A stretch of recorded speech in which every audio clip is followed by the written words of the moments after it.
Warahmatullahi wabarakatuh. Perkenalkan, nama saya Pipin Dimasari, NPM 19437419 kelas PGC. Saya akan menjelaskan tentang asma dan PPOK. Definisi asma. Asma adalah gangguan peradangan kronis pada saluran napas di mana banyak sel dan elemen seluler berperan, khususnya sel mas, eosinofil, neutrofil, limfosit T, makrofag, sel-sel epitel. Penyebab asma. Faktor pemicu asma: ISPA, rhinovirus, influenza, pneumonia, alergi, debu, sari bunga, tengu, kecoa, jamur. Untuk lingkungan, udara dingin, gas, SO2, NO2, asap rokok, emosi, cemas, stres, olahraga, terutama pada suhu dingin dan kering. Obat atau pengawet: aspirin, NSAID, sulfit, benzalkonium, klorida, beta blocker, stimulus, dan pekerjaan. Etiologi asma. Etiologi asma berhubungan dengan genetik dan fenotip. Asma merupakan penyakit yang disebabkan oleh faktor genetik dan faktor lingkungan dengan inflamasi kronis sebagai patologi utama. Walaupun begitu, pasien asma memiliki heterogenitas yang tinggi dan 30-45%. Pasien asma tidak respon dengan pemberian kortikosteroid inhalasi. Dari heterogenitas asma dapat dinilai perbedaan fenotipnya. Fenotip adalah sifat atau karakteristik individu yang dapat diobservasi dan merupakan hasil interaksi antara genotip dan lingkungan. Patofisiologi: inflamasi, bronkokonstriksi, hipersekresi mukus, hiperresponsivitas. Pengobatan pada asma: terapi pada asma reliever, dan terapi pengontrol controller. Untuk reliever, agonis beta-2 kerja singkat, kortikosteroid sistemik, antikolinergik, aminofilin, adrenalin. Untuk controller, kortikosteroid inhalasi, kortikosteroid sistemik, nedokromil sodium, metilkantin, agonis beta-2 kerja lama, inhalasi dan oral. Antihistamin generasi kedua, antagonis H1 dan lain-lain. Untuk studi kasusnya yaitu nama Nyonya NJ, jenis kelamin perempuan, usia 33 tahun, alamat Jalan Nangka 1, nomor 067B, RT atau RW 1603, Kelurahan Muntang, Tampus, Kecamatan Prabu Muli Barat. Pekerjaan ibu rumah tangga, status menikah, tanggal kunjungan 19 April 2020. Keluhan utama: sesak napas yang hebat sejak 6 jam yang lalu, batuk berdahak berwarna putih, encer. Penata laksanaannya yaitu O2 nasal kanul 2-4 liter per menit, nebulisasi dengan pentolin, salbutamol 3x2 mg, ambrosial sirup 3x1 sendok teh. SOAP medication problem.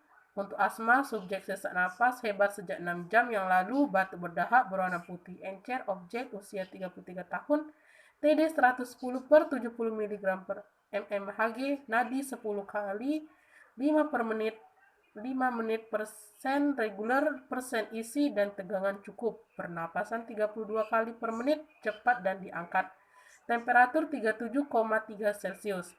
Asesmen pemberian terapi salbutamol tablet pada penderita asma kurang efektif, sebab apabila terjadi serangan asma, tiba-tiba salbutamol tablet lama memberikan efek karena tablet butuh waktu lama untuk mencapai efek. Terapi akibat tablet melakukan proses endime. Planning disarankan penggantian terapi salbutamol tablet, salbutamol inhaler, karena kerja salbutamol inhaler langsung ke target penyakit tanpa melalui proses absorpsi, distribusi, dan metabolisme. PPOK. PPOK adalah penyakit paru kronik yang ditandai oleh hambatan aliran udara di saluran napas yang bersifat progresif non-reversible. PPOK terdiri dari bronkitis kronik dan emfisema atau gangguan keduanya. Definisi PPOK: penyakit paru obstruktif kronik menurut GOL, Global Initiative for Chronic Obstructive Lung Disease, adalah penyakit paru kronik ditandai dengan hambatan aliran udara di saluran napas yang tidak sepenuhnya reversibel. Hambatan aliran udara ini bersifat progresif dan berhubungan dengan respon inflamasi paru terhadap partikel atau gas yang baru beracun berbahaya. Faktor risikonya yaitu merokok, polusi udara, perkembangan paru yang kurang optimal, status sosioekonomi yang rendah, riwayat eksaserbasi atau pernah dirawat di rumah sakit untuk penyakit respirasi. Klasifikasi PPOK. Derajat keparahan PPOK tingkatnya yaitu pertama ringan, 2 sedang, 3 berat, 4 sangat berat. Untuk patofisiologi PPOK dapat kita lihat di gambar.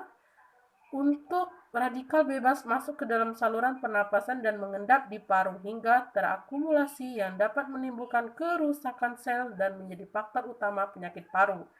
Adanya hambatan aliran udara yang progresif memburuk merupakan tanda fisiologi utama pada PPOK yang disebabkan adanya suatu peradangan atau inflamasi yang kronik pada paru yang disebabkan oleh akumulasi radikal bebas yang menimbulkan iritasi pada sel mukosa, sehingga kelenjar mukosa akan melebar dan terjadi peningkatan jumlah sel goblet sampai produksi mukus terlebih. Tata laksana terapi farmakologi PPOK dapat kita lihat di gambar. Dan untuk studi kasusnya yaitu Tuan S, 57 tahun, datang dengan keluhan sesak napas yang semakin meningkat sejak 1 hari yang lalu. Sejak meningkat saat beraktivitas, batuk berdahak berwarna kehijauan, batuk berdahak sejak 2 tahun, demam, pasien pekerja trayek dan memiliki kebiasaan merokok 32 tahun sebanyak 1 bungkus per hari. Diagnosa utama PPOK penata laksana O2 min O2 nasal kanul 2 liter per menit, drip aminofilin 7,6 cc dan D5%. Tetes per menit injeksi cepriaxone 1 gram per 12 jam intravena.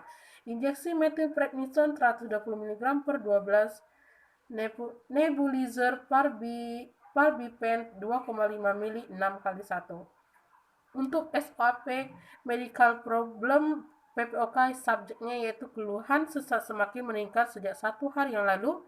Sesak meningkat saat beraktivitas, batuk berdahak berwarna kehijauan, batuk berdahak sejak 2 tahun dan demam. Objek yaitu usia 57 tahun, TD 120/70 mmHg, pernapasan 34 per menit cepat dan dangkal, temperatur 38,3 Celcius. Asesmennya yaitu pemberian injeksi metilprednisolon secara bersamaan dengan nebul teofilin dapat mengakibatkan kontraindikasi karena metilprednisolon dapat menghambat metabolisme teopilin di hati sehingga teopilin tidak memberikan efek terapi.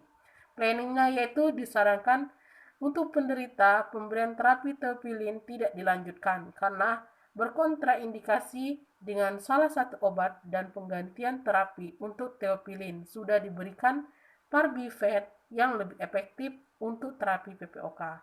Baiklah, itulah hasil presentasi saya.